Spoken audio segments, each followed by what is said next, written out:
প্রায় কয়েক মাস আগে ডিজিটাল মিডিয়ার সাংবাদিকদেরকে নিয়ে কলকাতাতে আয়োজন করা হয় অনুষ্ঠান। তারপর সেই সংগঠনকে চাঙ্গা করতে জেলায় জেলায় শুরু হয়েছে সাংবাদিকদের নিয়ে জেলা সম্মেলন। এদিনের জেলা সম্মেলনে অনুষ্ঠান থেকে বিশিষ্ট ব্যক্তিরা ডিজিটাল মিডিয়ার সাংবাদিকদের কাজের প্রশংসা করে। বিভিন্ন অসুবিধার সম্মুখীন হতে হয় সাংবাদিকতা পেশার সঙ্গে যুক্ত কর্মীদের। মূলত সাংবাদিকদের পাশে দাঁড়ানো এবং সমাজে বিভিন্ন রকমের সমাজ সেবামূলক কাজ করাই হবে এই ডিজিটাল মিডিয়া ফেডারেশনের মূল উদ্দেশ্য। সাংবাদিকদের মর্যাদা ও নিরাপত্তার জন্য লড়াই এবং সর্বোপরি ডিজিটাল সাংবাদিকদের সরকারিভাবে স্বীকৃতি আদায় করা হবে এই সংগঠনের কাজ। বৃহস্পতিবার দক্ষিণ 24 পরগনার বারুইপুরের উৎসব ভবনে অনুষ্ঠিত হয় ডিজিটাল মিডিয়ার সম্মেলন। এদিন ওয়েস্ট বেঙ্গল ডিজিটাল মিডিয়া ফেডারেশনের জেলা সম্মেলনে উপস্থিত ছিলেন ওয়েস্ট বেঙ্গল ডিজিটাল মিডিয়া ফেডারেশনের রাজ্য সভাপতি দীপক ব্যাপারী সহ বিভিন্ন সাংবাদিক ও বিশিষ্ট ব্যক্তিরা। সবথেকে বেশি যার অবদান মানে হাসিবুল বলো, আমি বলি সাকিবুল বলো, সবার থেকে সেটা হচ্ছে আমাদের সানোয়ার। তার জন্য একটা বড় হাততালি।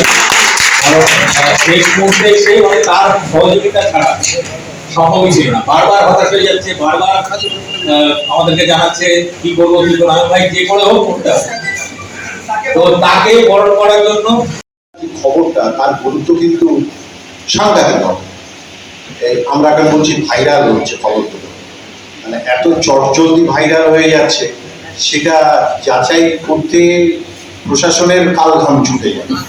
সেখানে আপনারা কি দরকার প্রশাসনকে আর জানান, কিন্তু তবুও আপনারা মানে নজর রাখবেন প্রশাসন যদি কিছু বলে সেটাও খবরের মধ্যে আনুন। আর কিছু বেরিয়েছিল আমার তরুণ তেজপালে, যা জানে লোকের সেটার উল্টোটা।